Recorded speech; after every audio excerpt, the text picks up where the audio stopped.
My place in tech changes every day, but I don't fear the future because I'm with the leader, Pluralsight. Their online learning platform has the hands-on, expert-led courses I need to master new tech skills and create bigger impacts, so I can learn quickly and stay ahead. With Pluralsight, I don't fear what's next. I embrace it. Tap in at pluralsight.com and see for yourself. AI agents are everywhere, automating tasks and making decisions at machine speed. But agents make mistakes. Just one rogue agent can do big damage before you even notice. Rubrik Agent Cloud is the only platform that helps you monitor agents, set guardrails, and rewind mistakes, so you can unleash agents, not risk. Accelerate your AI transformation at Rubrik.com. That's RUBRIK.com. In defense of the word cop, what comes to mind when you see the word cop? Welcome to the Law Enforcement Talk Radio Show. In the Law Enforcement Talk Radio Show, we are joined by special guests talking about their experiences, the realities of investigating crimes, plus those who have experienced horrendous trauma. Police, first responders, military, and victims of crime share their stories. Hi, I'm John J. Wiley. In addition to being a broadcaster, I'm also a retired police sergeant. Be sure to check out our website, letradio.com, and also like us on Facebook. Search for the Law Enforcement Talk Radio Show. Of all the radio stations in the United States, there are no other shows like the Law Enforcement Talk Radio Show. And on Facebook, there's only one official page. Do a search on Facebook for the Law Enforcement Talk Radio Show, and be sure to like the Law Enforcement Talk Radio Show Facebook page. This is a special episode of the Law Enforcement Talk Radio Show and podcast, and we will be talking about a word that causes quite a stir online. That word is cop.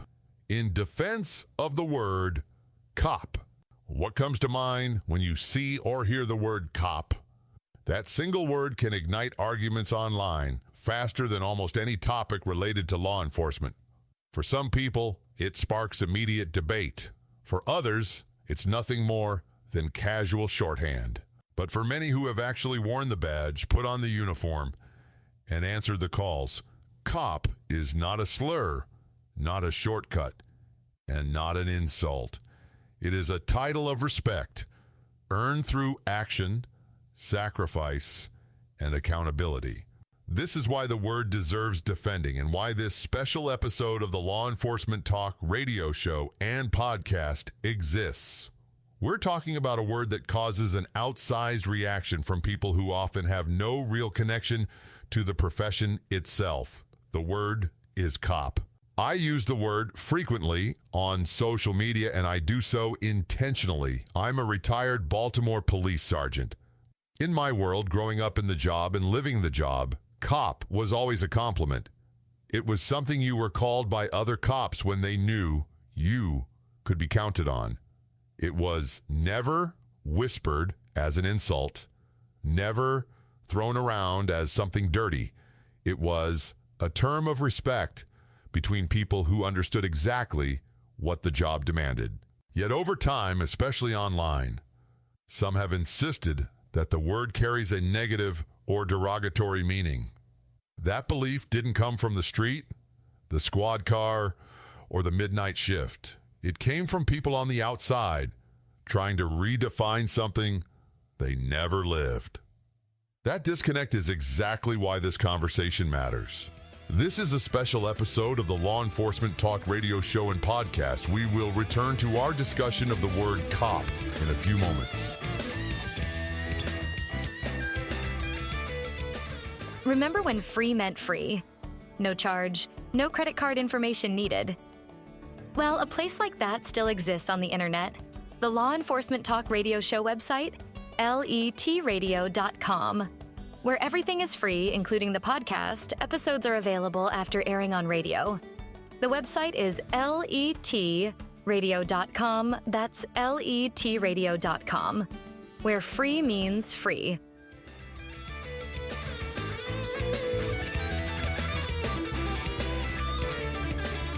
Welcome back to this special episode of the Law Enforcement Talk Radio Show and podcast.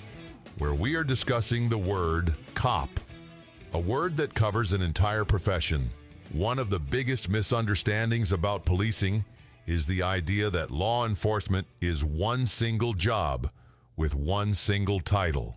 In reality, it's a massive profession made up of countless roles and responsibilities.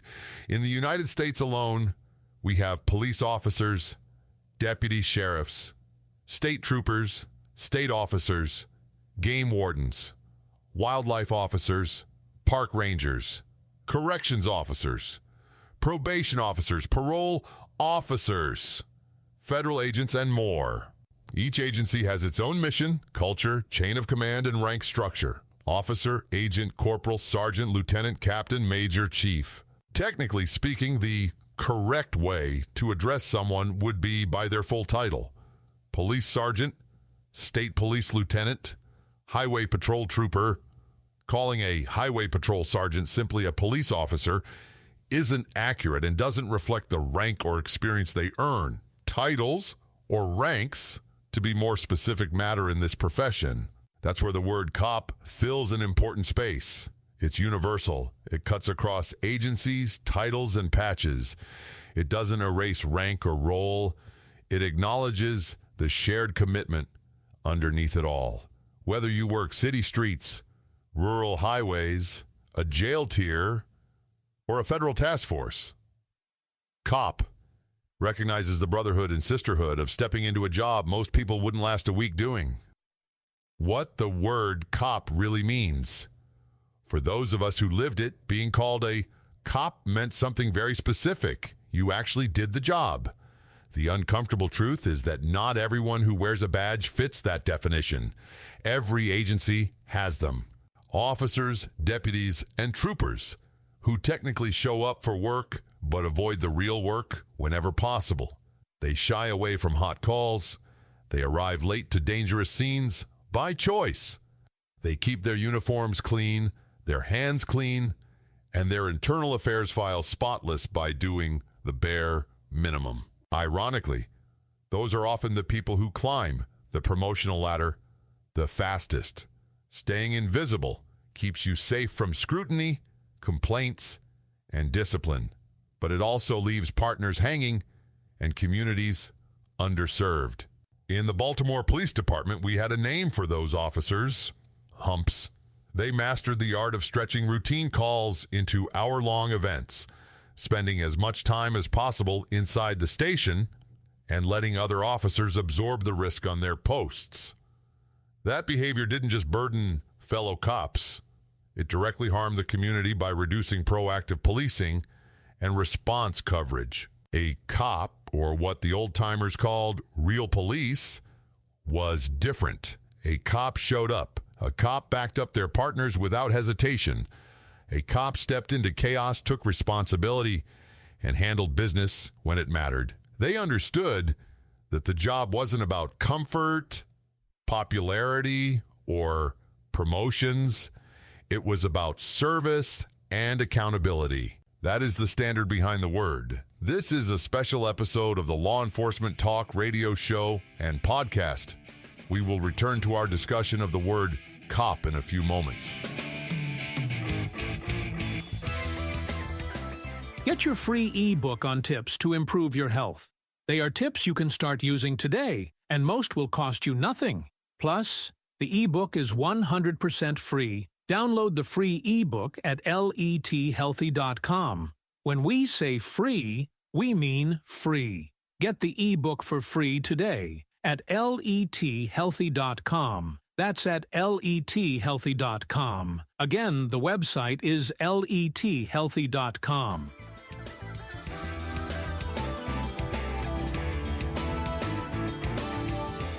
Welcome back to this special episode of the Law Enforcement Talk radio show and podcast, where we are discussing the word cop. The fake outrage over a word. Every so often, usually on social media, someone erupts in outrage when I use the word cop. What's revealing is not just the outrage, but its focus. It's never about the crime being discussed, never about the victim, never about the officer injured or killed. It's about the word and that tells you everything you need to know. Here's where I stand clearly and without hesitation. When I call someone a cop, it is a compliment. If someone chooses to be offended, that's their issue, not mine.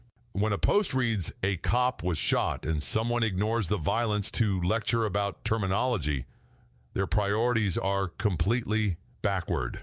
Fixating on vocabulary while glossing over criminal violence raises serious questions about motive and intent. Outrage over language is easy. Standing up for truth, accountability, and human life is harder. I'm proud of the title. I'm a retired Baltimore Police Sergeant. I don't casually refer to myself as a cop out of respect for what the word represents. Others can call me that, and I'll accept it with gratitude. I'm honored to have served, honored to have stood with men and women who ran toward danger while others ran away, honored to be part of a profession that demands courage, resilience, sacrifice, and integrity. And I'm honored to defend a word that represents the best of that profession. So yes, I will keep using the word cop because it's not just a name, it's a standard, it's a legacy, it's a badge of honor. To me, cop is a sign of respect, a quiet salute from one who lived the life to those who did the job the right way. So I'll leave you with this question. When you hear the word cop, do you hear respect or disrespect? If you believe it's an insult, that belief belongs to you alone. It does not reflect the mindset of those who earned the title, lived the work, and still stand proudly behind the word. This has been a special episode of the Law Enforcement Talk radio show and podcast. The radio show version is a nationally syndicated weekly talk radio show that is then converted to a free podcast. Be sure to share this episode with a friend or two, and I will return with a new episode in just a few days. Happy holidays. Want to give your host a gift?